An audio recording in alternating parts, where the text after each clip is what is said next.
नमस्कार, मैं हूं संदीप चौधरी। आज सीधा सवाल में हम बात करेंगे भारत और पाकिस्तान के बीच जो तनाव बना हुआ था, अब उस तनाव में युद्ध विराम की घोषणा कर दी गई है। और यह युद्ध विराम की जो घोषणा की, यह दरअसल एक ट्वीट आया, अमेरिका के राष्ट्रपति डोनाल्ड ट्रंप का ट्वीट। यह 5:32 अब से लगभग 1.5 घंटा पहले यह खबर आई और डोनाल्ड ट्रंप ने कहा, after a long night of talks mediated by the United States, एक लंबी रात जिसमें बातचीत मध्यस्थता की अमेरिका ने, I am pleased to announce that India and Pakistan have agreed to a full and immediate ceasefire. मुझे यह बताते हुए हर्ष हो रहा है कि भारत और पाकिस्तान ने पूर्ण और तात्कालिक युद्ध विराम की घोषणा कर दी है।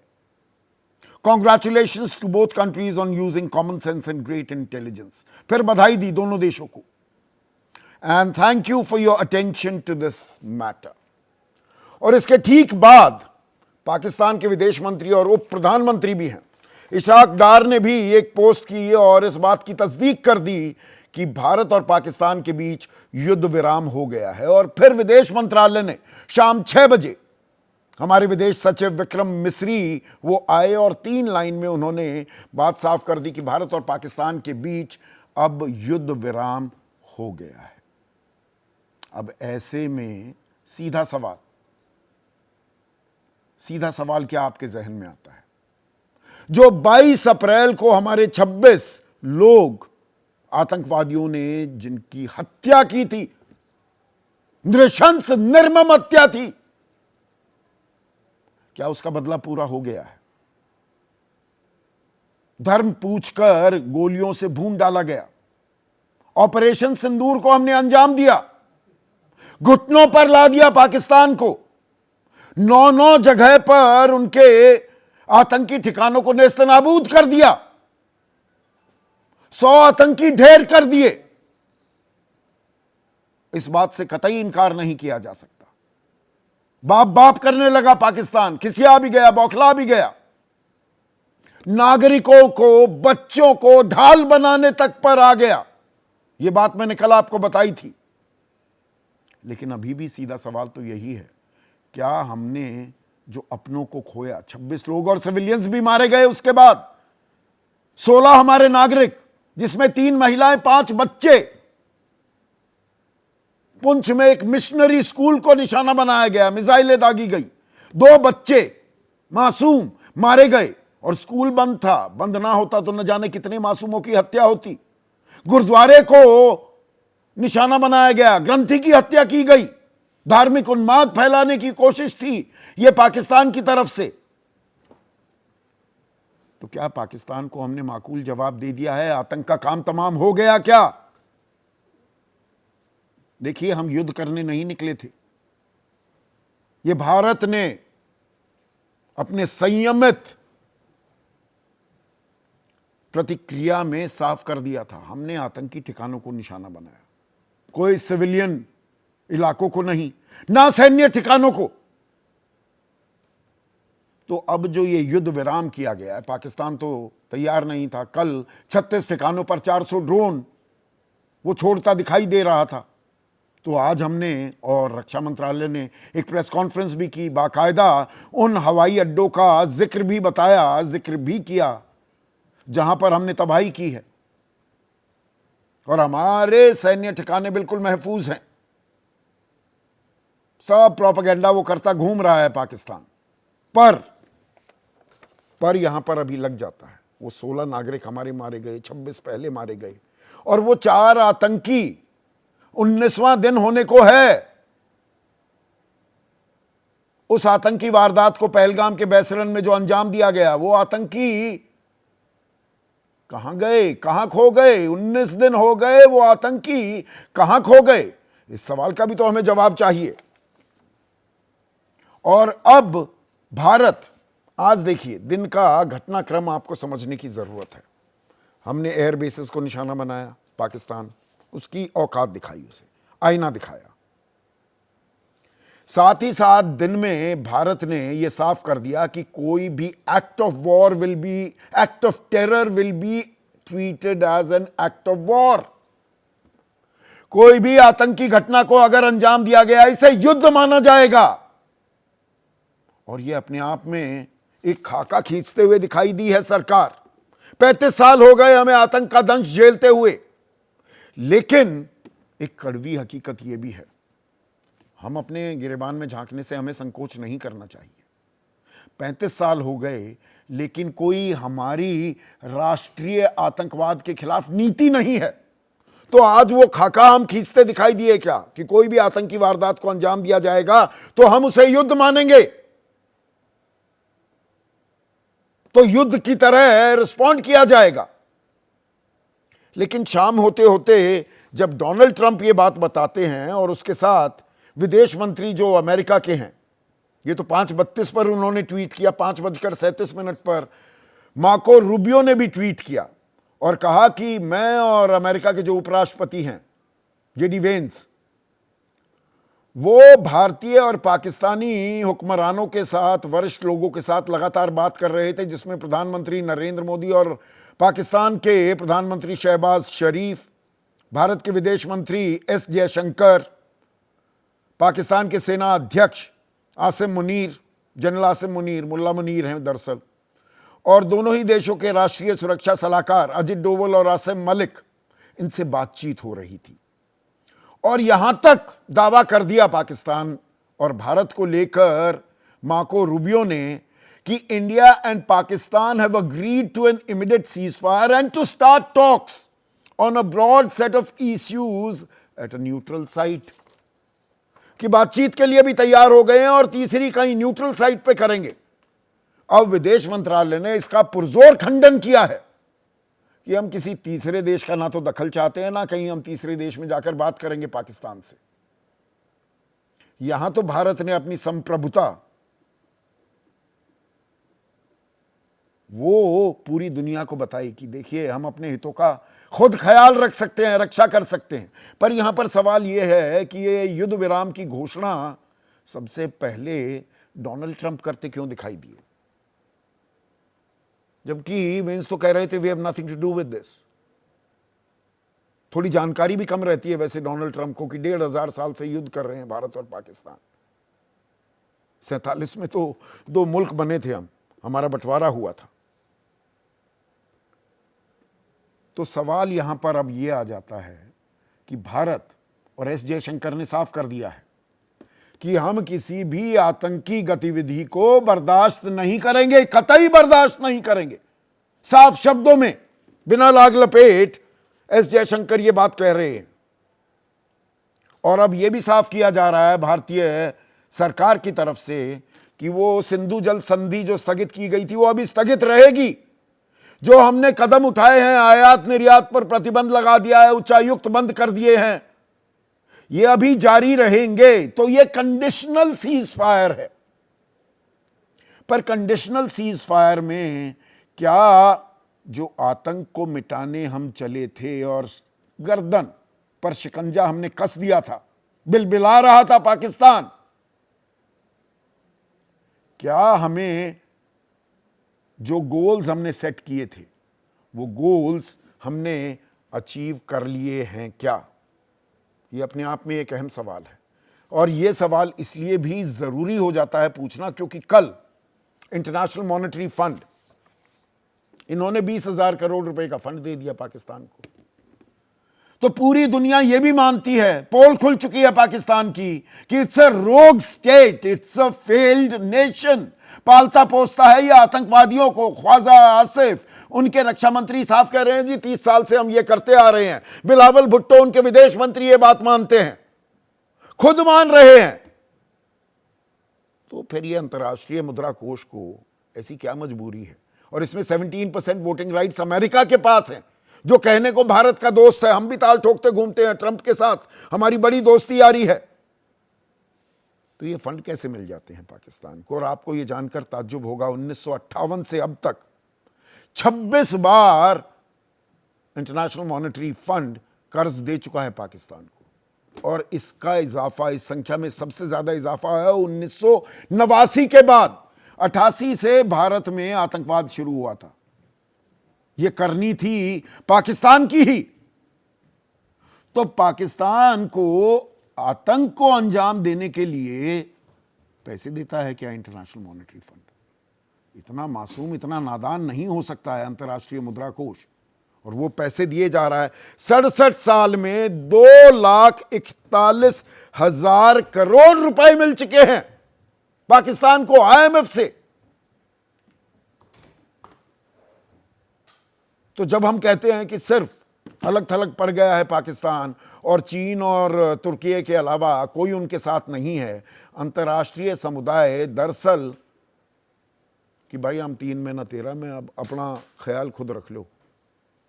वो हरियाणा रोडवेज की बस में लिखा जाता है ना कि सवारी अपनी जान और सामान के लिए खुद जिम्मेदार है। तो ये अपनी अपनी जिम्मेदारी है।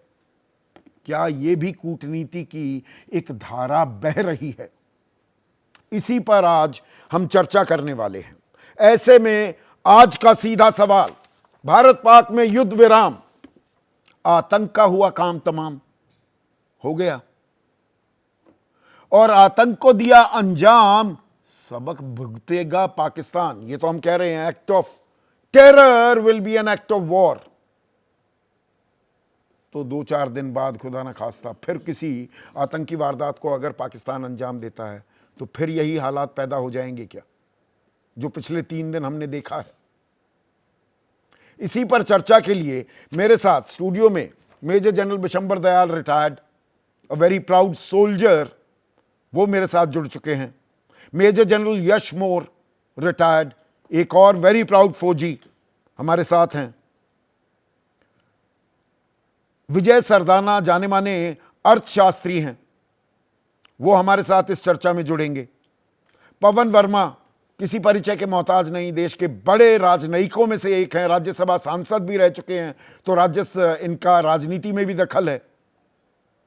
मेरे सहयोगी आशीष सिंह मेरे साथ चर्चा में जुड़े हुए हैं। लगातार अपडेट्स आती रहेंगी कार्यक्रम के दौरान भी, और हमें अपडेट करते रहेंगे आशीष। और साथ ही साथ एक बेहद ही खास मेहमान सतीश चंद्रा, उच्चायुक्त रह चुके हैं पाकिस्तान में भारत के, और डेप्यूटी एनएसए भी रह चुके हैं। तो सतीश चंद्रा जी, ये जो भारत और पाकिस्तान के बीच युद्ध विराम हुआ है, हम आतंक को सबक सिखाने के लिए चले थे, क्या हमने आतंक को सबक सिखा दिया है सतीश चंद्रा जी? पहले सतीश चंद्रा जी के थोड़े से ऑडियो में दिक्कत आ रही है। तो पवन वर्मा, ये जो युद्ध विराम हुआ है, क्या हमने आतंक का काम तमाम कर दिया? जो लड़ाई हम लड़ने चले थे, आतंक को मिटाने चले थे, क्या हमने उसे हासिल कर लिया है?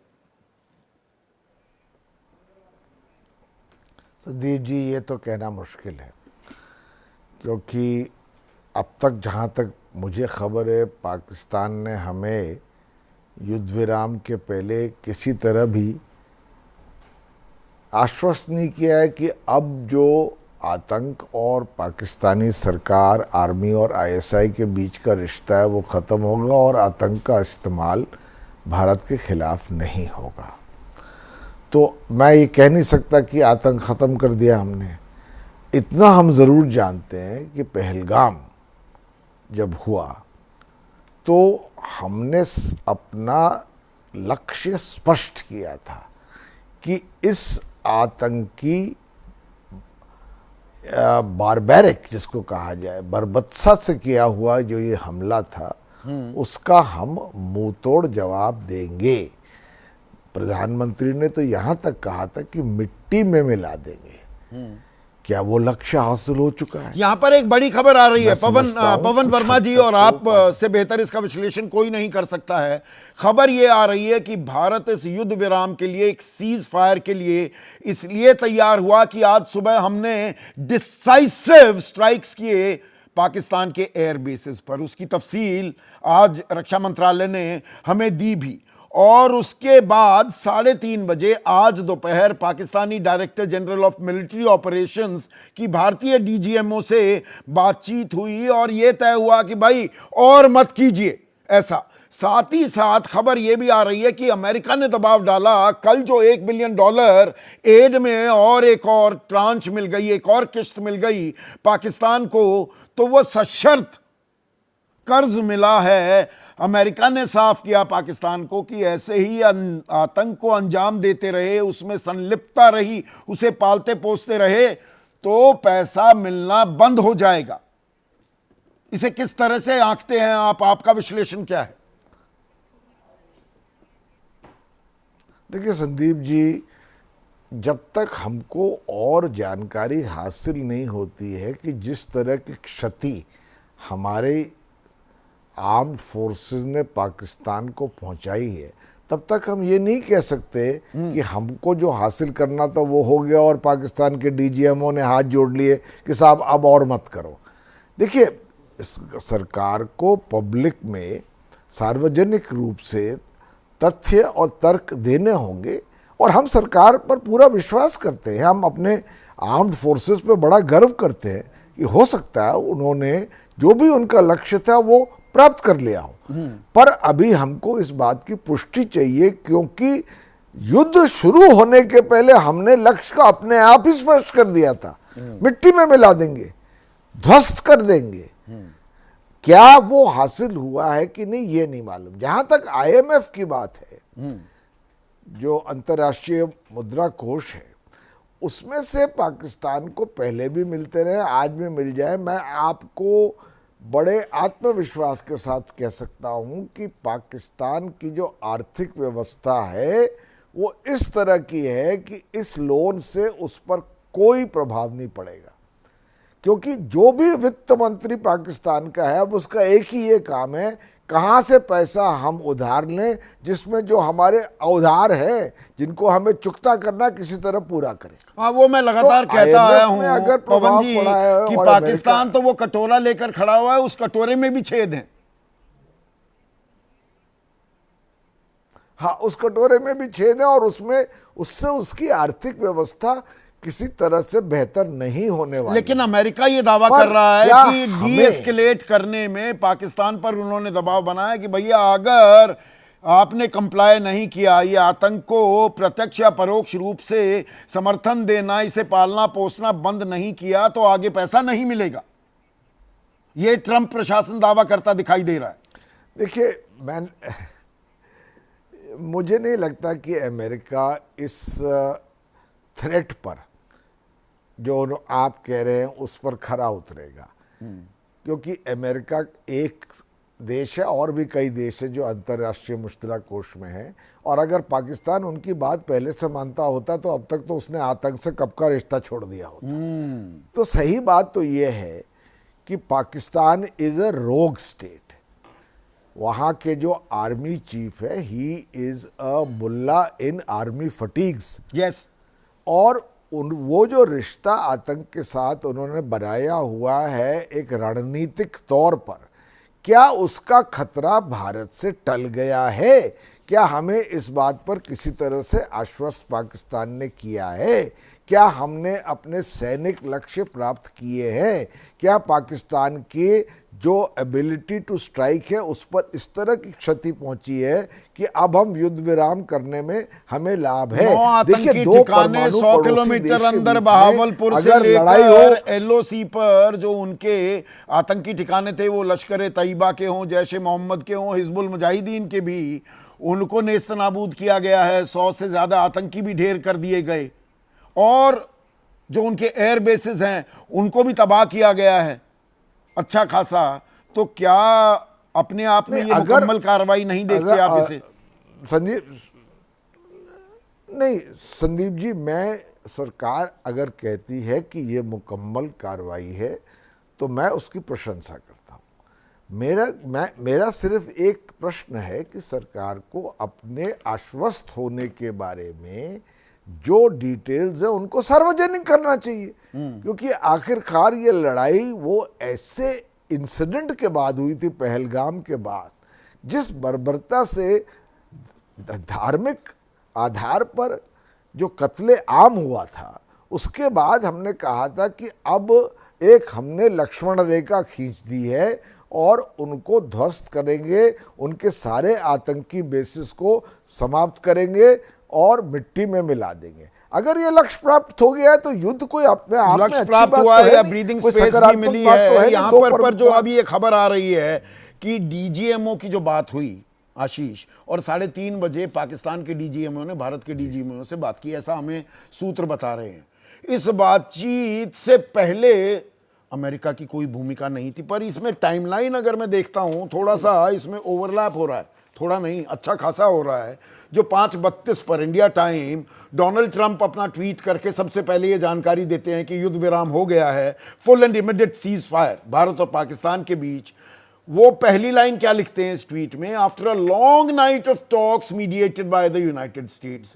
पूरी रात बातचीत चली है, मध्यस्थता अमेरिका ने की, और अमेरिका के विदेश मंत्री मार्को रूबियो कहते हैं कि पिछले 48 घंटों में मैं प्रधानमंत्री नरेंद्र मोदी, पाकिस्तान के प्रधानमंत्री शहबाज शरीफ, भारत के विदेश मंत्री एस जयशंकर, भारत के national security adviser Ajit Doval, वहाँ के सेना अध्यक्ष आसिम मुनीर और वहाँ के एनएसए आसिम मलिक से बात कर रहा था। तो मतलब डीजीएमओ से पहले कोई बातचीत नहीं हुई, पर यहाँ पे तो ऐसा लग रहा है पूरी ज़मीन तैयार हो रही थी। देखिए सर, आपके Sandeep ji, with all your experience, आप पहले से इस बात को जानते हैं और आप बिल्कुल ठीक रीड कर रहे हैं। This is a US brokered cease fire. ठीक है, भारत सरकार आज कह रही है कि म्यूचुअल दोनों भारत और पाकिस्तान ने मिलकर के इसको अचीव किया है, लेकिन इसका बैकग्राउंड यही है कि कुछ दिनों पहले दोनों देशों के नेशनल सिक्योरिटी एडवाइजर्स की भी बात हुई। आप देखिए इस बीच क्या जरूरत थी कि अचानक रातों रात आईएसआई चीफ को वहां का नेशनल सिक्योरिटी एडवाइजर बना दिया गया। मुझे एक फॉर्मर डिप्लोमेट बता रहे थे जो पाकिस्तान में सर्व कर चुके as Indian high commissioner to Pakistan. वो कह रहे थे कि जब वो वहाँ पर तैनात थे अभी बहुत हाल तक, तो उन्होंने ये बार बार पाकिस्तान सरकार को कहा था कि आप जल्द से जल्द एक नेशनल सिक्योरिटी एडवाइज़र नियुक्त कर दें, क्योंकि वही एक जरिया बनता है पाकिस्तान आर्मी चीफ या पाकिस्तान की हुकूमत से बात करने का। ये अपॉइंटमेंट जो आज से 4 या 5 दिन पहले पाकिस्तान ने किया था वो बड़ा क्रूशियल था। बैक चैनल पहले उन लोगों की बातचीत हुई। आज कह देना संदीप जी बड़ा आसान है कि किसी और जगह पर तीसरे देश में कोई बातचीत नहीं होगी। मैं आपको ये कन्फर्म मार्को रूबियो तो वो ये कह रहे हैं कि India and Pakistan have agreed to an immediate ceasefire and to start talks on a broad set of issues at a neutral site. मैं यही कहना चाह रहा हूं कि यही बात सही है। Back channel talk neutral site पर दोनों पक्षों के बीच तो में विदेश मंत्रालय कह रहा है हम तो बात नहीं करेंगे और तीसरे का दखल भी नहीं मानेंगे। देखिए वो आधिकारिक तौर पर डोमेस्टिक ऑडियंस को बताने के लिए जरूर कहा जा रहा है, बट द फैक्ट रिमेन्स, मैं फिर से आपको बता दूं कि बिल्कुल बैक चैनल बातचीत होगी, तीसरे वेन्यू पे होगी। आपको याद होगा नासिर जंजुआ होते थे पाकिस्तान के नेशनल सिक्योरिटी एडवाइजर, थाईलैंड में मुलाकात होती थी, कहीं पर मुलाकात होती थी। ये बैक चैनल टॉक्स तो आपको आगे बढ़ानी होगी। अगर बैक चैनल टॉक्स आगे नहीं बढ़ेंगी तो जो अग्रीमेंट आपने अचीव किया है कि भाई अगला कोई और आतंकवादी घटना होती है तो उसे एक्ट ऑफ वॉर माना जाएगा। आप अभी नीति की बात कर रहे थे, आपने बिल्कुल ठीक है, I am totally in agreement with you कि भारत सरकार ने देखिए पहली बार एक रेड लाइन जरूर संदीप जी एक खाका तो तैयार किया है ना। 35 साल में हमारी कोई नीति नहीं थी, बिल्कुल तैयार। ये मुझे आज तक समझ नहीं आया कि हम सबसे ज्यादा आतंक झेल रहे हैं, हमारी कोई नीति नहीं। बिल्कुल, और बहुत फॉर्मिडेबली इसको सामने रखा गया है कि अगर एक और एक्ट ऑफ टेरर हुआ तो उसको एक्ट ऑफ वॉर मानेंगे। तो इसे थोड़ा समझाइए आशीष कि दोपहर में जब आती है ये बात, सरकार कहती है act of terror will be an act of war, जी आतंकी हमला करोगे हम इसे युद्ध मानेंगे, तो हम उसी तरह से रिस्पॉन्ड करेंगे, और शाम होते होते हम युद्ध विराम के लिए तैयार हो जाते हैं। देखिए आप इसको बिल्कुल स्पष्ट माने, मैं फिर से कह रहा हूं, अमेरिका ने दोनों पक्षों को राजी किया है और भारत ने अपनी शर्तों पर अमेरिका से कहा और भारत ने इसीलिए सशर्त, अभी बिल्कुल शर्त है ये सशर्त युद्ध विराम है। अगर पाकिस्तान की पूंछ सीधी नहीं होती तो आगे भी कार्रवाई रहेगी, और स्टैंड बाय पर, हाई अलर्ट पर हमारी फौजें हैं। सतीश चंद्रा जुड़ गए क्या पीछे? एक बात में और अगर आप मुझे इजाजत दें बोल दूं, जो आप कह रहे थे कि हमने अभी तक अपना एंड अचीव किया है कि नहीं किया है। देखिए हमारी फौजें तो संदीप जी आगे बढ़ गई थी। मैं आई वुड चूज टू से टू अ लार्जर एक्सटेंट हमने अचीव किया है। जब पॉलिटिकल लीडरशिप ने कहा कि अब थम जाओ, तो हम डिस्क्रेडिट नहीं कर सकते, हमें तो उनको पूरा नहीं, वो तो बिल्कुल। और देखिए ये हम पहले दिन से कह रहे हैं जनरल विशंबर दयाल कि युद्ध शुरू करना तो आपके हाथ में होता है, युद्ध खत्म करना आपके हाथ में नहीं होता है, ये शेर की सवारी है। अब शेर की सवारी तो हम कर रहे थे, लेकिन आतंक के खिलाफ हमारी लड़ाई थी।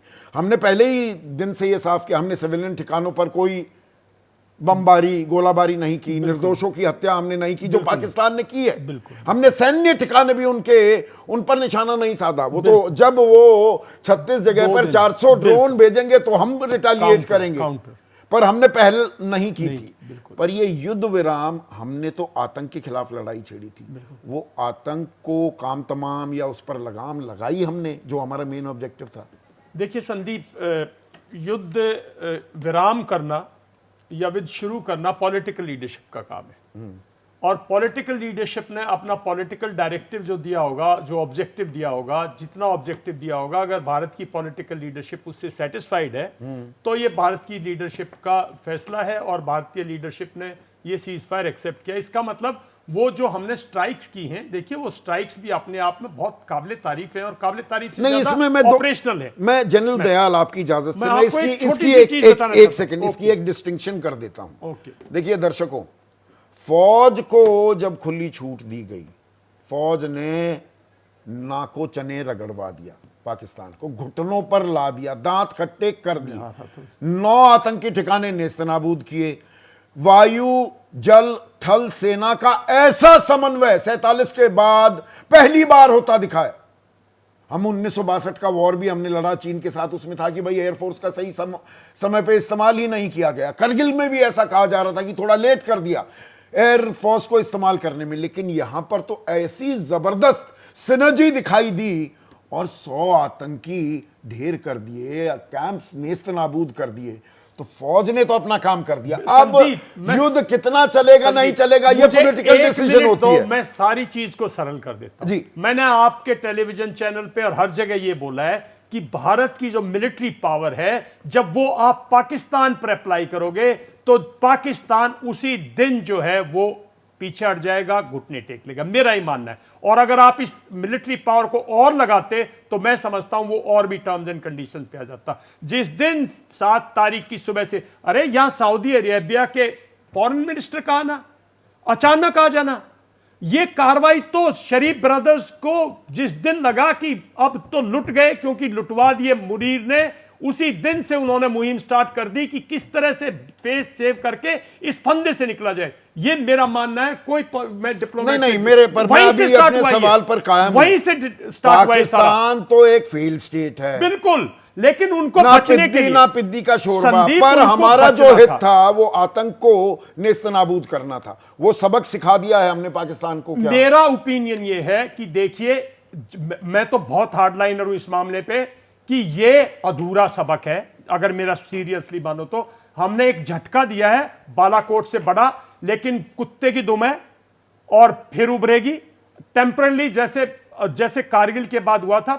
मिलिट्री लीडरशिप ने पॉलिटिकल लीडरशिप को आगे कर दिया था, ये उनकी पॉलिटिकल लीडरशिप आगे आ गई है। मिलिट्री लीडरशिप जो डीप स्टेट है वो फिर एक कार्रवाई करेगा, आज नहीं तो कल करेगा। और जो आप बात कह रहे थे कि भाई ये जो आज किया है, जो ये 3 दिन चला है, 4 दिन चला है, भारत ने ये जो डिक्लेरेशन दी है, इस डिक्लेरेशन को अगर पाकिस्तान साइन करता है, पॉलिटिकली साइन करता है और कहता नहीं करेंगे, तब तो इसमें कुछ दम है। हमारी वन साइडेड डिक्लेरेशन से नहीं। पर जनरल यशमोर, पाकिस्तान जिस तरह से एक्सपोज हुआ है, एक्सपोज तो पहले भी हुआ है, लेकिन इस बार पूरी दुनिया के सामने जो उसकी पोल पट्टी खुली है, अमेरिका जो दावा कर रहा है, जो मैं पवन वर्मा जी से भी पूछ रहा था कि भाई ये सशर्त ही मिला है पैसा भी अंतर्राष्ट्रीय मुद्रा कोष से, आगे अगर वो अपनी कारगुजारियों को अंजाम देता रहा तो ये पैसा भी नहीं मिलेगा। तो क्या पाकिस्तान को जो सबक सिखाना था, उसकी पोल पट्टी खोलनी थी, वो करने में भारत कामयाब हुआ है क्या?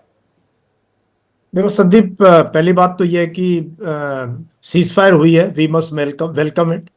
और ये मानना चाहिए कि जो अथॉरिटीज हैं, पॉलिटिकल लीडरशिप है, मिलिट्री लीडरशिप है, डिप्लोमेसी, उनके पास काफी कुछ वो इंफॉर्मेशन होती है जो आप और मेरे पास होती नहीं है। तो उन्होंने जो फैसला लिया होगा, मैं ये मानता हूं हमेशा राष्ट्रहित में लिया होगा, पहली बात तो ये है। लेकिन ये पूरी की पूरी चीज जिस तरीके से अचानक आया, ये डोनाल्ड ट्रंप का ट्वीट, उसका रूबियो का ट्वीट, फिर पाकिस्तान डिफेंस मिनिस्ट्री की तरफ से, फिर हमारे फॉरेन मिनिस्टर की तरफ से जो 2 लाइन की बातचीत कही गई, इस सब चीजों में कहीं ना कहीं मुझे एज अ मिलिट्री पर्सन और जिन्होंने कॉम्बैट देखा और पाकिस्तान को कई कई जगह पे देखा हुआ है, उसमें ऐसे लग रहा है जैसे बॉक्सिंग मैच के पहले राउंड में आपका बॉक्सर तगड़ा अभी नॉकआउट कर सकता था, उसको उसी टाइम बाहर से रेफरी ने रोक दिया। रेफरी स्टॉप कॉन्टेस्ट जिसे कहते हैं, रेफरी स्टॉप RSCO। कॉन्टेस्ट, और रेफरी कौन, जिसको हमने रेफरी बनाया नहीं, ये पता ही नहीं था रेफरी कौन होगा। हम वहां धूल चटाने के लिए तैयार थे, उसको ऐसे घूसे मारते, और ये क्या रोक दिया गया, ये रेफरी स्टॉप कॉन्टेस्ट हो गया क्या? हाँ, तो मुझे जो ये लग रहा है, जो मिलिट्री पावर है इंडिया की, जो कॉम्प्रिहेंसिव नेशनल पावर, जो मिलिट्री पावर है, वो उसका सही आप अंदाजा लगा सकते हो 6-7 दिन के बाद, जब कंट्रोल ऑफ एयर हो जाएगी, जब उनकी एयरफोर्स को बर्बाद कर देंगे, जब उनकी हमारी नेवी बैटलफील्ड, नेवी तो ज्वाइन ही नहीं करी बैटलफील्ड में, और एयरफोर्स का अभी तक डायरेक्ट कॉन्टेस्ट उनकी एयरफोर्स का हुआ है कई जगह पे, काफी चीजें हमें पता नहीं है बट हुआ होगा। तो अभी तक ना कंट्रोल ऑफ एयर हुआ, ना नेवी हमारी जो इतनी स्ट्रांग नेवी है, आर्मी ने पर अभी ये तक कहना नहीं, जनरल मोर, भारत सरकार ने ये साफ कर दिया है ये कंडीशनल सीज फायर है, और सिंधु जल संधि जैसे हम पानी अभी रोक रहे हैं, कब छोड़ेंगे कब नहीं छोड़ेंगे, वो हक हम अपना इस्तेमाल करेंगे। We can flood the shit out of Pakistan, Punjab plains. मैं इस शब्द का इस्तेमाल कर रहा हूं, कुछ लोगों को बुरा भी लग सकता है, पर यही हकीकत भी है। तो अभी जो हमने कदम उठाए हैं, आयात निर्यात बंद कर दिया है, उच्चायोग बंद हैं, वो सारे कदम अभी भी लागू हैं, उनमें कोई रियायत नहीं की गई है। लागू हैं, लेकिन 12 तारीख को बोला बातचीत होगी और फिर न्यूट्रल वेन्यू पे बातचीत होगी, पहली बार है वैसे। नहीं, भारत ने कह दिया कोई न्यूट्रल वेन्यू नहीं। अब ये मालूम नहीं कि बातचीत कहां होगी, बल्कि मैं इसमें एक इनपुट ले लेता हूं अपने सहयोगी की। डीजीएमओ की 12 तारीख को 12 बजे जो बातचीत होनी है वो कैसे होगी, फोन पर होगी, क्या होगी? जी हाँ, बिल्कुल, वो तो दोनों पक्षों के बीच फोन पर बातचीत होगी, आप बिल्कुल ठीक कह रहे हैं, और अमूमन हर हफ्ते एक बार दोनों के बीच में बातचीत होती है। लेकिन ये थोड़ा यूनिक था क्योंकि इस बीच बातचीत, हर तरीके चैनल ऑफ टॉक्स बंद थे। ऐसे में डेफिनेटली ये सीज फायर अचीव करना था, एक पक्ष इसमें काम कर रहा था, दोनों पक्षों से लगातार ओवर द नाइट, जैसे आप कह रहे थे, ओवर द नाइट क्या, मुझे लगता है ओवर द लास्ट 4-5 डेज लगातार वो लोग बात कर रहे थे, और डीजीएमओज ने नहीं, मैं तो ये मानूंगा कि भाई अमेरिकी राष्ट्रपति कह रहे हैं it has been a long night, वहां रात थी, यहाँ जब आज पूरा दिन, तो आज सुबह से ही लगातार यानी कि बातचीत हो रही थी, उनके उपराष्ट्रपति, उनके विदेश मंत्री यहाँ पर सब लोगों से और पाकिस्तान के निजाम से बात कर रहे हैं। बिल्कुल सर, बिल्कुल आप ठीक कह रहे हैं। और अब जो अगली बात बताई गई है 12 तारीख को होनी है, वो डीजीएमओ के बीच हॉटलाइन पे बातचीत होगी, और फर्दर अब आके इसको कैसे अचीव किया जनरल यशमोर, डीजीएमओ के बीच क्या बातचीत होगी, थोड़ा सा ये दर्शकों को समझाइए, क्या बातचीत होंगी? हमारी सेना जो है वो हाई अलर्ट पर है, वो अभी पीछे नहीं हटने वाली है, ये भी साफ कर रही है भारत सरकार। ये दोनों सेनाएं जो है, जो अपने अलर्ट उस पर रहेंगे, और डीजीएमओ लेवल की जो बातचीत होगी, जो मुझे लगता है हम पाकिस्तान को बताएंगे कि जो आपने रजौरी के अंदर, पुंछ के अंदर सिविलियन एरियाज में हिट किया, जम्मू शहर में हिट किया है, और आपने जिस प्रकार से फिरोजपुर में आपने हिट किया है, आपने हमारे सिविलियन टारगेट्स को हिट किए। दूसरा, जो डिसइंफॉर्मेशन कैंपेन पाकिस्तान मिलिट्री और आईएसआई की तरफ से चला है, जो डर्टी ट्रिक डिपार्टमेंट है उनका, जिस तरीके से उन्होंने काम किया है, बहुत ही भद्दे तरीके से, जिस प्रकार से उनकी पूरी की पूरी कार्रवाई थी, तो सारी की सारी चीजें हम उनको बताएंगे। इनकी कीमत भी तो चुकानी होगी ना पाकिस्तान को। वो कीमत कैसे चुकाई जाएगी भाई? हमारे 16 लोग मरे। आज अभी उमर अब्दुल्ला बयान दे रहे थे कि पुंछ में, रजौरी में अच्छा खासा नुकसान हुआ है, उस नुकसान की भी तो भरपाई करवानी है ना पाकिस्तान से, कि नहीं जनरल मोर?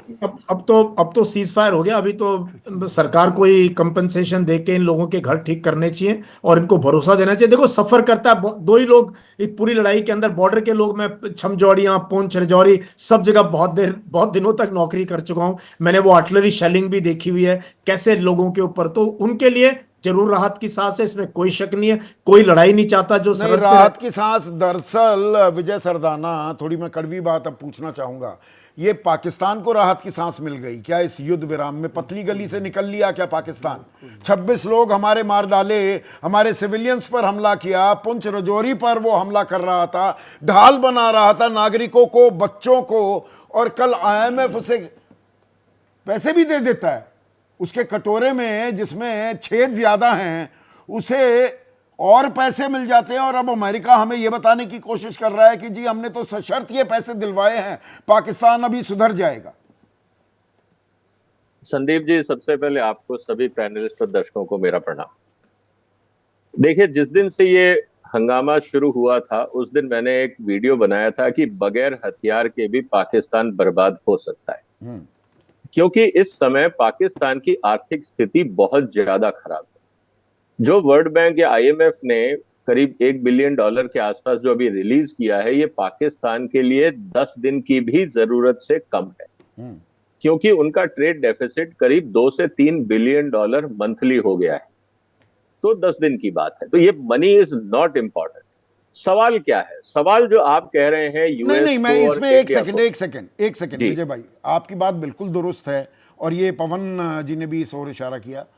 ये अमाउंट इंपॉर्टेंट नहीं है, इंपॉर्टेंट ये है कि अंतर्राष्ट्रीय समुदाय और आईएमएफ में 17% वोटिंग राइट्स तो अमेरिका की हैं, उसे पैसा मिल क्यों रहा है? मतलब उसकी कारगुजारियां, उसकी पोल पट्टी सारी दुनिया जानती है, फिर भी पैसा दे रही। पैसा कितना मिल रहा है इज नॉट इंपॉर्टेंट, क्यों मिल रहा है? देखिए, इस पे मैंने कल एक अपना डिटेल्ड वीडियो मेरे चैनल पे बनाया था कि क्यों आईएमएफ सपोर्ट करेगा। ये मेरे को पहले से, मैंने इस पे असेसमेंट किया था। देखिए, दुनिया के सामने दो ऑप्शन है आज। पाकिस्तान को पूरी तरह से बर्बाद होने दो, वहां पे अराजकता फैलने दो, जैसा अफगानिस्तान में हुआ वो हाल पाकिस्तान का होने दो। इसको अब आप एक न्यूट्रल वे में देखो कि जिस कंट्री के पास हथियार हैं, फौज को तनख्वाह नहीं मिलेगी, खाना नहीं मिलेगा, लोग सड़कों पे आ जाएंगे, सिविल सिचुएशन खराब हो जाएगी। ऐसी स्थिति के अंदर हर आदमी के हाथ में हथियार होगा, बंदूक होगी, और आपको आतंकवादियों के लिए एक ब्रीडिंग ग्राउंड और अच्छा मिलेगा। एक स्थिति ये है। दूसरी स्थिति यह है कि पाकिस्तान के पास अपना पानी है और भारत के लिए कोई मुश्किल नहीं है पाकिस्तान को ठिकाने लगाना। आपको 50 मिसाइलें चाहिए बस। आप पाकिस्तान के 10 पावर प्लांट उड़ा दो, उनके पेट्रोल डिपो उड़ा दो, उनके 10 एयरपोर्ट उड़ा दो, पाकिस्तान बैठ जाएगा। पाकिस्तान में इसके ज्यादा डेप्थ है ही नहीं। अब रही बात कि आप क्या चाहते हैं। आज वर्ल्ड बैंक या इंटरनेशनल कम्युनिटी के सामने बहुत सीधी सी बात यह है कि क्या हम अराजक पाकिस्तान दुनिया के लिए समस्या खड़ी करें या उनको डंडा मार के ठीक ठिकाने यही लाएं, तो मेरा तब तक हम सवाल है उसको रोटी दे विजय दें। जी, यही सवाल है। पतली गली से निकल लिया क्या पाकिस्तान? नहीं निकला। कारण हमने ये है राहत राहत की सांस पाकिस्तान ले रहा है क्या? नहीं, मुझे लगता है कि या हमने वो कीमत वसूल ली उसकी कारगुजारियों की? मुझे लगता है कि दोनों के लिए ये इंपॉर्टेंट है। ये जो पॉज आया है ये भारत के लिए भी यूजफुल है और पाकिस्तान के लिए भी यूजफुल है। पाकिस्तान को इंटरनली पॉलिटिकल मिलिट्री लीडरशिप को बैठ के भी ये सोचना होगा कि अगर अगली बार कार्रवाई करी तो भारत ने जो ट्रेलर दिखाया है, अब तुम सोच लो क्या होगा। तो कम से कम एक खाका हम खींचते दिखे हैं। आतंकवाद को लेकर एक राष्ट्रीय नीति बनती दिखाई दे रही है कि कोई आतंकी हमला होगा हम उसे युद्ध मानेंगे। भाई 26/11 भी हुआ इस देश में, हमने युद्ध थोड़ा माना था। देखिए, ऐसा है कि परिस्थितियां और लीडरशिप दो चीजें इंपॉर्टेंट होती हैं। अब पुरानी चीजें और आज की स्थिति में फर्क है, तो हम पुराना टेम्पलेट नहीं ले सकते। दूसरा इंपॉर्टेंट जो चीज है वो भारत के लिए इसलिए इंपॉर्टेंट है कि हमने भी पाकिस्तान को गेज कर लिया है मिलिट्रीली कि कौन सी चीज कहां है, कितना उनमें दम है, और भारत की सेनाओं को भी अब अगले 2-3-4 महीने में ये होमवर्क करने को मिल जाएगा कि अगली बार कहां और कैसे रिटेलिएट करना है ताकि कम खर्चे पे ज्यादा असर हो। कहने का मतलब ये नहीं, पर विजय सरदाना देखिए, इसमें असल में सारी समस्या कहां से शुरू हुई? पहलगाम के बेस रन, हमारे 26 लोग मारे गए, 4 आतंकी आए, 100 किलोमीटर दूर है वहां से एलओसी। अब ये 19 दिन हो गए, ये 4 आतंकी कहाँ खो गए? हमने आतंकवाद, हमने 9 ठिकाने नेस्तनाबूद किए, 100 आतंकी ढेर कर दिए, 4 कहाँ हैं?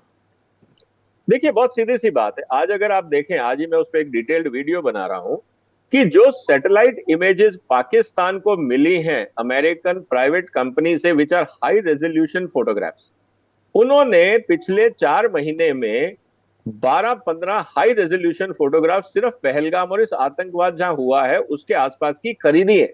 ये रियलिटी है। आप ये समझिए कि जिन्होंने भी इन आतंकवादियों को भेजा होगा उन्होंने एग्जिट रूट भी प्लान किया होगा, और जिस तरह से तो फिर तो कार्रवाइयां हमारी हुई हैं, आंतरिक सुरक्षा पर सवाल बड़ा गंभीर हो जाता है ना। 100 सवाल किलोमीटर हमारे- कोई अंदर घुस जाएगा और उसे हम पकड़ भी नहीं पाए और वो वापस निकल गए, आसमान में अदृश्य हो गए या जमीन निकल गई। देखिए, अब जो वहां टेरेन है, आर्मी ऑफिसर्स आपके साथ हैं, मैं भी उस पहलगाम के उस एरिया में मैंने ट्रैकिंग करी है। और मैं 83 84 से कर रहा हूं, जब वहां पे बेताब की शूटिंग हो रही थी, मैं तब की बात कर रहा हूँ। चंदनवाड़ी और उस पर मैंने उस एरिया में बहुत ट्रैकिंग करी है। वो एरिया बहुत आसान है छुपने के लिए, और आप हर पहाड़ी हर पत्थर के पीछे फौज नहीं भेज पाएंगे, और फिर जंगल है। कहने का मतलब ये है कि जो टेरेन डिफिकल्टी है, army officers can explain you better than me. तो ये स्थितियां तो प्रैक्टिकल है, पाकिस्तान जिसको की समझना हो। चौतरफा घेराबंदी तो हो रही है, पर इस घेराबंदी में एक और अहम पहलू है, वो राजनयिक पहलू है। पवन वर्मा जी, थोड़ा उस पर आप अपनी बात रखिएगा। भारत हमेशा कहता रहा है कश्मीर हमारा आंतरिक मामला है, वो हमारा अभिन्न अंग है। पाकिस्तान उसे लगातार इंटरनेशनलाइज करने की कोशिश करता है, बावजूद शिमला समझौते के, जिसमें अगर कोई भी मसला है भारत पाकिस्तान के बीच द्विपक्षीय बातचीत होनी चाहिए, उसे अंतर्राष्ट्रीय मुद्दों पर नहीं उठाएंगे, अंतर्राष्ट्रीय मंचों पर ये जो युद्ध विराम की घोषणा अमेरिकी राष्ट्रपति ट्वीट करके बताते हैं दुनिया को, सबसे पहले डोनाल्ड ट्रंप के ट्वीट से पता लगा। तो क्या कश्मीर का अंतर्राष्ट्रीयकरण एक बड़ी चुनौती हो सकता है आने वाले दिनों में भारत के लिए? मैं समझता हूं कश्मीर का अंतर्राष्ट्रीयकरण तो नहीं हुआ है, क्योंकि ये दो परमाणु पड़ोसी देशों के बीच में जो युद्ध था वो पूरी दुनिया के लिए एक परेशानी या मैटर ऑफ कंसर्न तो था ही संदीप जी। तो शायद अमेरिका ने उसमें हस्तक्षेप किया और युद्ध विराम किया है। अगर हम कश्मीर को अब अंतर्राष्ट्रीय होने दें और देशों उस पर निर्णय लेना शुरू करें, तो वो तो जो हमारी अब तक की सारी विदेश नीति कूटनीति है उस पर पानी फिर जाएगा। हम मानते हैं कि पूरा कश्मीर हमारा। 2 दिन पहले तक जेडी वैंस जो उनके उपराष्ट्रपति हैं पवन जी, वो कह रहे थे we have nothing to do with this, और फिर पूरी रात बैठकर सबसे बातचीत भी कर रहे हैं जी। उसमें न्यूक्लियर फ्लैश पॉइंट की बात करते हैं। तो we are revisiting the 1990s। Kashmir जी न्यूक्लियर फ्लैश पॉइंट हो जाएगा। 98 में जब पाकिस्तान ने भी अपना परमाणु परीक्षण कर लिया था, उसके बाद से 7-8 साल 10 साल ये एक hyphenated relationship, Bharat Pakistan hyphenated relationship हो गई, और न्यूक्लियर फ्लैश पॉइंट की लगातार बातें हो रही थी। उस दौर को हम रिविजिट कर रहे हैं क्या? यही मुझे इस बात संदीप जी समझ नहीं आ रही है कि हम भी जानते थे कि पाकिस्तान एक न्यूक्लियर स्टेट है, उसके बावजूद हमने ऑपरेशन सिंदूर लॉन्च किया। हमने कहा हम आतंकवाद को अपने खिलाफ पाकिस्तान द्वारा ख़त्म करेंगे। हो सकता है कि हमने कुछ हद तक इस लक्ष्य को हासिल किया हो, पर मुझे इस समय जो जानकारी उससे हमें एक तो ये भी नहीं मालूम कि पूरी तरह से जो ये लक्ष्य है वो हमने हासिल किया है कि नहीं किया है, पहली बात। और दूसरी बात, मैं ये भी नहीं जानता कि सैनिक स्तर पर जो हमारे अचीवेबल टारगेट्स थे, यानी कि उनके मिलिट्री इंस्टॉलेशंस, उनके बेसिस को उतना नुकसान पहुंचा देना कि अगली बार पाकिस्तान ये ऐसे आतंकी हमलों को करने में हिचकिचाए या न करे, वो भी क्या हमने हासिल किया है कि नहीं, ये अभी मुझे जानकारी नहीं है। 3 दिनों में एकाएक युद्ध विराम हो जाना, जबकि पूरी बातें सरकार ने सार्वजनिक की नहीं है, तो इस पर टिप्पणी मैं कैसे करूं? हम इतना जरूर जानते हैं। जो प्राउड एंड ब्रेव सोल्जर्स हैं हमारे साथ, उनसे ये पूछता हूं, ये भारत का देखिए, और मैंने एक दिन पूरी तफसील दी थी कि हमने कहां कहां नहीं दरियादिली दिखाई है। 1960 में संधि की सिंधु जल संधि, वो भारत ने 80% पानी देने को हम तैयार हो गए। 1965 के युद्ध में उनको छोड़ दिया। 71 के बाद 72 में शिमला समझौता, 93,000 उनके फौजी छोड़ दिए हमने, और सिंध का इतना बड़ा इलाका छोड़ दिया। हम जाते हैं लाहौर, बस यात्रा करते हैं, ये करगिल में युद्ध करते दिखाई देते हैं। हम आगरा में बुलाते हैं वहाँ जनरल मुशर्रफ को, उसके बाद ये हमला करते दिखाई देते हैं। तो कितना हम दरियादिली दिखाएं पाकिस्तान को लेकर। यहां पर तो फौज के पास एक क्लियर एडवांटेज था, अगर मैं ये कहूं गलत कह रहा हूं क्या? बिल्कुल एडवांटेज था। घुटनों पर ला दिया था पाकिस्तान को। नहीं, घुटनों पर पाकिस्तान जब आएगा संदीप, आप लोग सब देखिए, आप लोग हम लोगों को रोक भी देते हैं। देखिए, घुटनों पे पाकिस्तान जब तक नहीं आएगा, जब तक पाकिस्तान की जो मिलिट्री पावर है वो डिग्रेड नहीं होगी। ये जो अभी डिग्रेडेशन है ये रिकूपेबल है। देखिए, ये जो 9 कैंप हैं वो कहीं और शिफ्ट कर देंगे, ये जो 100 आदमी मारे होगी और 200 ले आएंगे, वो जो है वो कुछ एयरफील्ड्स पे डिग्रेडेशन है, कुछ उसके एयर डिफेंस सिस्टम पे डिग्रेडेशन है। तो पाकिस्तान इसको रिकूप कर सकता है, बिकॉज इसमें तो चाइना उसकी मदद करता है ना, चाइनीज सारे के सारे चाइनीज वेपन है। जिस चीज को कोई रिकूप नहीं कर सकता वो 1971 की तरह, जब तक आप उसकी फोर्सेस को, ना उसकी लैंड फोर्सेस मोबिलाइज हुई, ना हमारी लैंड फोर्सेस मोबिलाइज हुई, ना हमारी नेवी ने कहीं कुछ किया, ना उसकी नेवी कहीं आई, कुछ नहीं डिस्ट्रॉय हुआ। हमारी एयर पावर जो है उसने सिर्फ वो मैंने कहा शुरू में कि ये पॉलिटिकल डायरेक्शन थी, उस पॉलिटिकल डायरेक्शन को मिलिट्री लीडरशिप ने उतना डैमेज किया जितना पॉलिटिकल डायरेक्शन ने दिया, और पॉलिटिकल डायरेक्शन सेटिस्फाई होगी तो 3-4 दिन बाद बंद हो गया ये, क्योंकि 2-3 दिन तक हवाई हमले होते रहे उधर से। नहीं, पर संदीप, इसकी एक्चुअल डिग्रेडेशन नहीं हुई है, क्योंकि वो आपकी जो टर्म्स एंड कंडीशंस हैं उस पे तो नहीं आया ना। आपकी टर्म्स एंड कंडीशंस पे जब तक वो बिल्कुल आके आपके वन टू बायलेटरल, कहां से बीच में अमेरिका आ गया। अब ये कहीं न कहीं से इसको पूरे को जनरेट किया ना, मैं बार बार कह रहा हूं, ये जिस दिन पाकिस्तान को फर्स्ट नाइट को लगा कि अब कैसे इससे फेस सेविंग की जाए, उसकी पॉलिटिकल लीडरशिप ने सब कुछ झोंक दिया और मिलिट्री लीडरशिप को बोला आप चुप रहे। आशीष, सऊदी अरेबिया, अमेरिका, बोथ। आशीष, एक बात मुझे समझाइए, डोनाल्ड ट्रंप बेटा हम उठ इतने रहे ताकतवर हैं, इतने परसुएसिव हैं, तो वो व्लादिमीर पुतिन को क्यों नहीं और जेलेंस्की को युद्ध विराम के लिए राजी कर पाए? जेलेंस्की पर तो चीख चिल्लाहट भी हुई ओवल ऑफिस में, व्हाइट हाउस में, तो भी कुछ नहीं हुआ। इजराइल पर दबाव बना पाए क्या? ये भारत पाकिस्तान को लेकर, and when we had a decisive edge, जब पाकिस्तान बिल बिला रहा था, ये अमेरिका कहां से घुस गया युद्ध विराम? देखिए, अमेरिका, पहले तो मैं थोड़ा सा पीछे आपको ले जाना चाहूँगा। अमेरिका ने नरेंद्र मोदी के रिजीम में भारत के साथ अपनी जो स्ट्रैटेजिक सिक्योरिटी पार्टनरशिप है उसको इन्हांस किया है।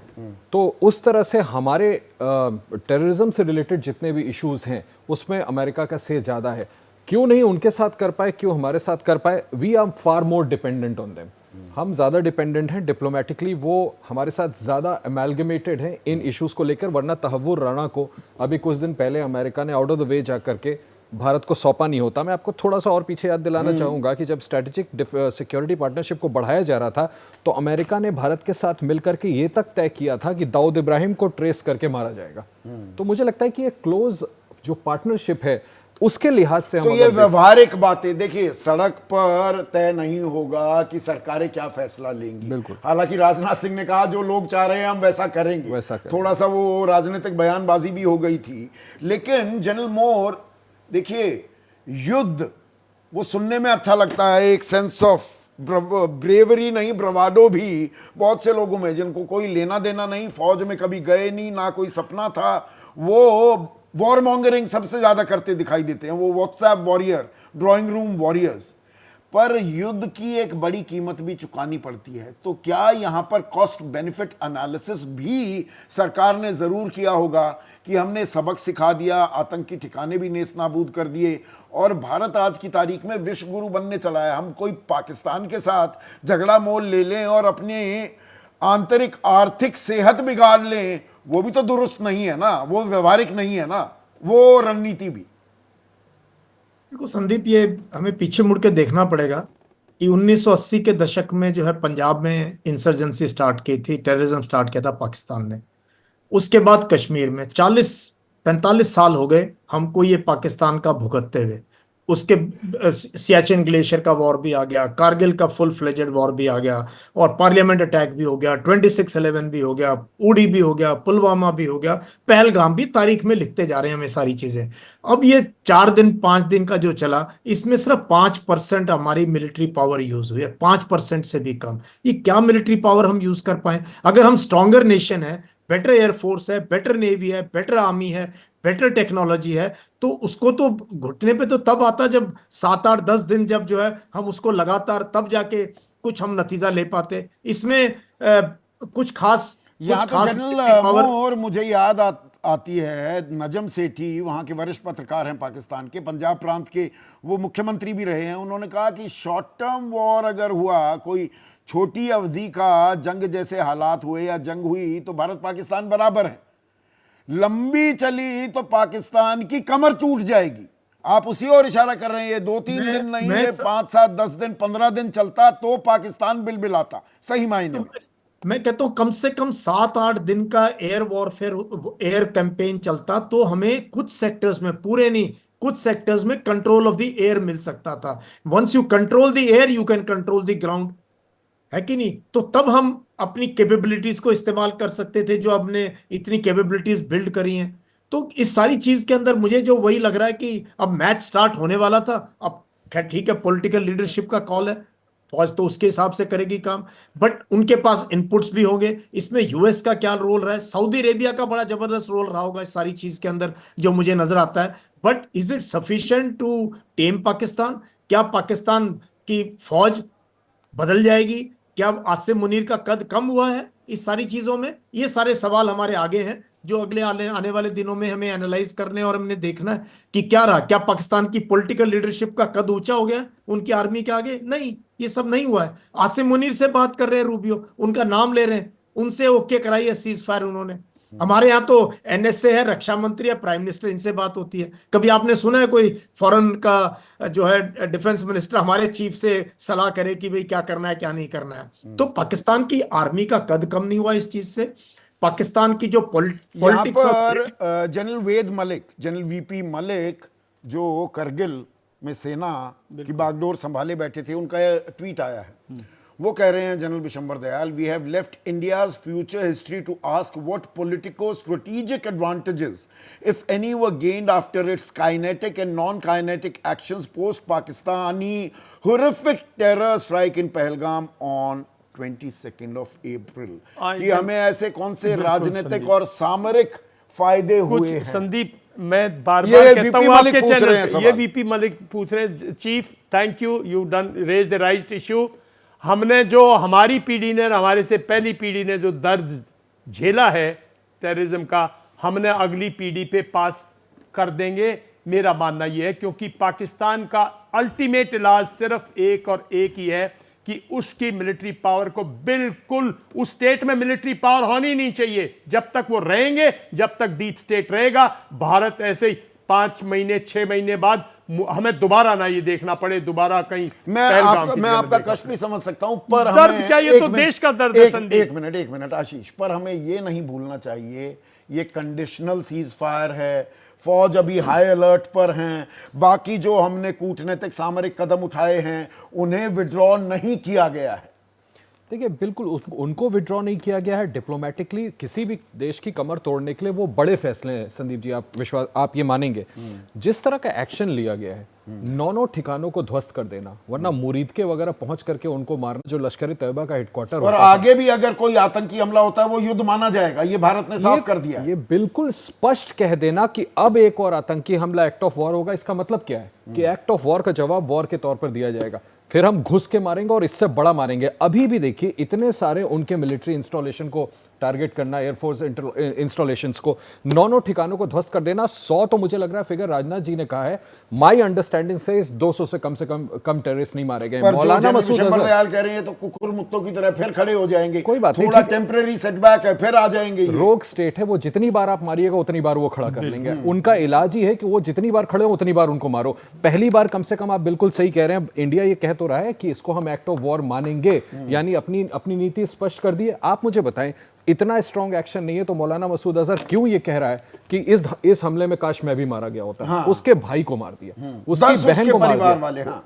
14, हाँ, कुल मिलाकर 1400 सीधे मेरा ये कहना है, let us respect our assets there. जिन लोगों ने पिन पॉइंट करके जानकारी दी कि इन ठिकानों पे आओ, इनको टारगेट करो, बड़े बड़े आतंकी यहां बैठे। 100 किलोमीटर भावलपुर में वहां जैसे मोहम्मद का जो वो कैंप था, उसको तबाह करना इज नॉट अ जोक। बिल्कुल, उसमें कोई शक की बात नहीं है। देखिए संदीप, इसमें हम ये बिल्कुल कोई शक की बात नहीं है। जो कार्रवाई की है वो बिल्कुल कॉम्प्रिहेंसिव है, उसमें कोई शक की बात नहीं है। हमारा मानना यह है कि ये कार्रवाई जो है आपने हाई ग्रेड की है, लेकिन इससे पाकिस्तान की जो आप फाइनेंशियल कमर तोड़ लो, पानी के कमर तोड़ लो, हमारा मानना यह जब तक पाकिस्तान की मिलिट्री पावर की कमर बिल्कुल नहीं तोड़ोगे, जब तक ये ऐसे ही दुख दर्द देगा, तो क्योंकि क्या वो डीप स्टेट है। बिल्कुल। और तो ये युद्ध विराम जो हुआ है, सशर्त युद्ध विराम है। पाकिस्तान को दरअसल अंजाम जो भुगतना था, वो भारत ने वो सबक सिखा दिया है क्या, या ये दरअसल ऐसी लंबी लड़ाई है, इसमें हमें लगातार सजग भी रहना होगा, हमें अपनी तैयारी बरकरार रखनी होगी, और युद्ध में जो उसकी कॉस्ट होती है, जो कीमत चुकानी पड़ती है, ऐसे वक्त में जब भारत की तरफ पूरी दुनिया देख रही है आशीष, वो मौका भी हमें सिर्फ युद्ध के चक्कर में नहीं गंवाना है। ये भी साथ साथ एक समानांतर विचार चल रहा है। जी हाँ, बिल्कुल। देखिए, थोड़ी देर पहले भी मैं ये कह रहा था, let us give it to our political leadership, considering कि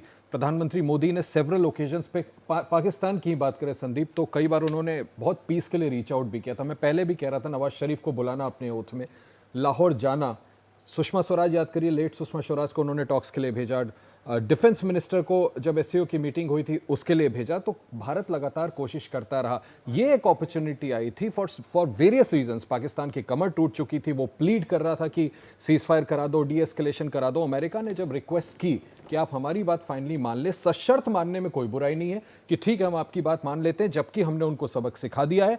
अब अगर वो ऐसा करेंगे, that will be act of war. एक विंडो दिया, और मुझे लगता है कि लार्जर विजन दिखाया है इंडियन लीडरशिप ने, उसके लिए हमें उनकी नहीं, पर इसमें जो अमेरिका की भूमिका है पवन वर्मा साहब, वो एक पुराना जो फलसफा है डिप्लोमेसी का, there are no permanent friends, no permanent enemies, there are permanent interests. ना कोई दोस्त है ना कोई दुश्मन, ये अमेरिका नया नया दोस्त बन रहा है। हमें ज़्यादा समझने की ज़रूरत नहीं है। अभी ये युद्ध विराम के बाद प्रधानमंत्री नरेंद्र मोदी सेना के अध्यक्षों के साथ, राजनाथ सिंह को मैं देख पा रहा हूं, वहां पर बैठक चल रही है, एनएसए अजित डोभाल भी। तो ये युद्ध विराम की जो डिटेलिंग है वो प्रधानमंत्री मोदी के साथ साझा कर रहे हैं। वहां पर तीनों सेना के अध्यक्ष, साथ ही साथ रक्षा मंत्री राजनाथ सिंह, विदेश मंत्री एस जयशंकर को मैं देख पा रहा हूं, राष्ट्रीय सुरक्षा सलाहकार अजित डोभाल भी हैं।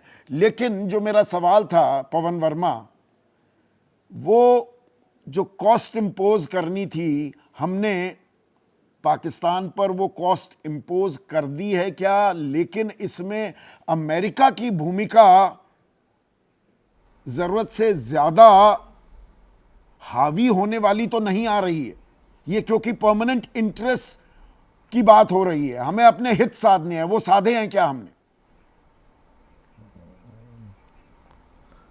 मेरे समझ से कुछ हद तक साधे हैं संदीप जी। मैं इसको ज़्यादा सेंसेशनल तरीके से नहीं कहना चाहता, कुछ हद तक साधे हैं। पाकिस्तान को एक कड़ा संदेश तो गया है, पर अभी लड़ाई कहीं से ख़त्म नहीं हुई है। अभी हमने उनको मिट्टी में ना मिलाया है, न अभी उनका रिश्ता आतंक से समाप्त किया है। और ये युद्ध विराम की क्या शर्तें हैं, ये हमको सार्वजनिक रूप से पता चलनी चाहिए, जिसमें हम जान सके कि आखिरकार 3 दिन के अंदर जब हमारा लक्ष्य कुछ और था, तो युद्ध विराम हमने कैसे मान लिया। अहम बात आप कह रहे हैं आशीष, डिटेलिंग तो सामने आनी चाहिए। युद्ध विराम की शर्तें क्या हैं? अभी तो युद्ध विराम की बात आई है सामने। मुझे लगता है कि वो डिटेलिंग भी सामने आ जाएगी। पहले ये देखिए, बॉडी लैंग्वेज से ही समझ में आ रहा है कि प्रधानमंत्री सुन कम रहे हैं, डायरेक्टिव ज्यादा दे रहे हैं कि आखिर कैसे अब आप लोगों ने ठीक है इसको कर लिया। और प्रधानमंत्री ये भी तो जानता है ना, देश जो इन्फॉर्म किया जा चुका है कि डोनाल्ड ट्रंप ने सीधे प्रधानमंत्री मोदी से भी बात की है। तो मुझे लगता है कि इसके कॉन्टोर्स क्या हैं, क्या शर्त हैं पाकिस्तान, और सबसे बड़ी चीज़ ये भी देखनी होगी कि इन शर्तों में क्या ये भी शामिल है कि इन आतंकियों के खिलाफ, जो आतंकी अभी जिंदा वहाँ घूम रहे हैं, हाफिज सईद, मौलाना मसूद अजहर, सैयद सलाउद्दीन, ज़कीउर रहमान लखवी, इनके खिलाफ पाकिस्तान क्या कार्रवाई करेगा। तो मुझे लगता है कि देश को और ज़्यादा भरोसा होगा कि ये विन विन सिचुएशन इंडिया के लिए। तो मुझे लगता है कि कॉन्टोर्स इसके आहिस्ता आहिस्ता बताए जरूर जाएंगे। तो ये युद्ध विराम से अंजाम भुगतेगा पाकिस्तान, आतंक का हो गया है क्या काम तमाम? आने वाले दिन इस बात की भी गवाही देते दिखाई देंगे।